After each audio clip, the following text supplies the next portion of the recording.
कचरा किधर फेंका गया है, बोर्ड पर क्या लिखे हुए हैं। वीडियो कॉल कम कर रहे हैं तो सीधे राज्य के अपर मुख्य सचिव कर रहे हैं। पहली बात, किसी से आपकी जो बात हो रही है उसको रिकॉर्ड करना यह अपने आप में क्राइम है। या क्राइम है कि नहीं बताइए? तो आईएएस है, हम तो बहुत आईएएस हम तो नहीं है, लेकिन वो आईएएस है तो उनको तो इन्फॉर्मेशन पता होना चाहिए। तो वीडियो रिकॉर्ड करते हैं और उसको रिकॉर्ड करके सोशल मीडिया पर वायरल करते हैं, ठीक है। उसको दिखाना चाहते हैं सस्ती लोकप्रियता का हथकंडा है। और आज तक ये लोग नहीं दिखाया, वो लोग वीडियो कॉल करके दिखाता कि सचिवालय में क्या हो रहा है। कोई दिखाता है सचिवालय में क्या हो रहा है? कोई नहीं दिखाया। तो ये अपना नहीं दिखाएंगे, आपका देखेंगे। सबका खोबरा देखना चाहते हैं और क्या देख करके करेंगे क्या?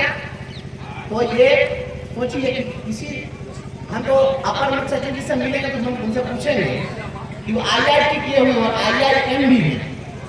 IIT और IIM दोनों योग्यता उनके पास में हमको पता है। इसके बावजूद हम दावे के साथ कह सकते हैं कि जिस दिन उनकी शादी हुई होगी, अगर ये IAS बनने के बाद भी अगर शादी हुई होगी तो ये जिस दिन अगर 10 को बड़ बुजुर्ग आते उनके बरकहारी के लिए उनके दूरा पर पहुंच गया होगा और उनको सामने बैठा दिया होगा कि बउआ आओ तुमका तरफ से सवाल जवाब करेंगे, तो उस समय वो भी खत्म आता है।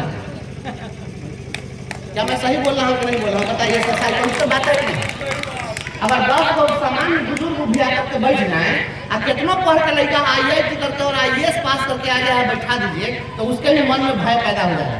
और राज्य का अपर मुख्य सचिव किसको फोन कर रहा है, वीडियो कॉल कर रहा है, तो एक किसी को फेस नहीं किया, सामान्य शिक्षक है, छोटा बच्चा को और फेस कर रहा है। अभी तक किसी का हार्ट अटैक नहीं हुआ, यही बहुत बड़ी बात है। शिक्षक कोई मर भी जाएगा डरे सचिव क्यों?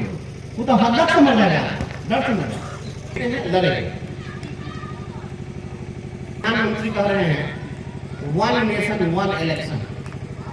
अगर देश में हमारे देश के राजनेता 1 नेशन 1 इलेक्शन की बात करते हैं तो उनका अपना इलेक्शन वाला बात समझ में आ रहा है।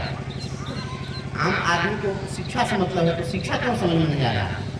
मैं मांग करता हूँ इस देश के अंदर में अगर वास्तव में देश को आप विकसित बनाना चाहते हैं और देश के समाज के निचले पायदान के लोगों को आप आगे लाना चाहते हैं तो इस देश में समान शिक्षा प्रणाली लागू करिए। एक देश, एक वोट, एक सिलेबस, एक किताब, एक स्कूल, एक शिक्षक, एक व्यवस्था आप लागू करिए।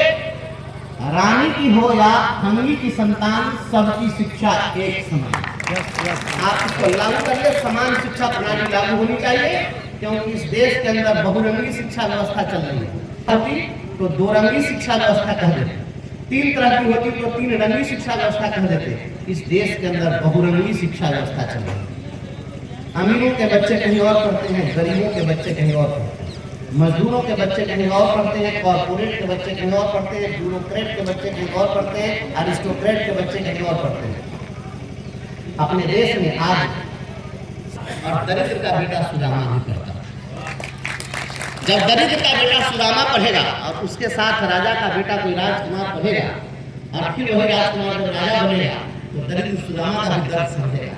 लेकिन जो बोर्डिंग स्कूल में पढ़ने वाले अधिकारी हैं वो हम मजदूरों का दर्द कभी समझ नहीं सकते हैं, उसके साथ वो कभी खड़ा नहीं हो सकते हैं।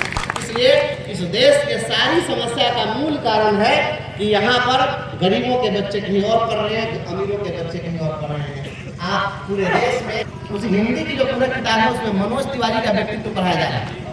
मैं सदन में दिखाऊंगा, आपको पता है गरीब का बेटा पढ़ रहा है सरकारी स्कूल में, तो आप उसको मनोज तिवारी का व्यक्तित्व पढ़ाइएगा। वही मनोज तिवारी जो गीत गाता है बगल वाली जान मारे। तो गरीब के बच्चा का आदर्श कौन बनेगा? मनोज तिवारी। और अमीर के बच्चा का आदर्श कौन बनेगा? आइंस्टाइन।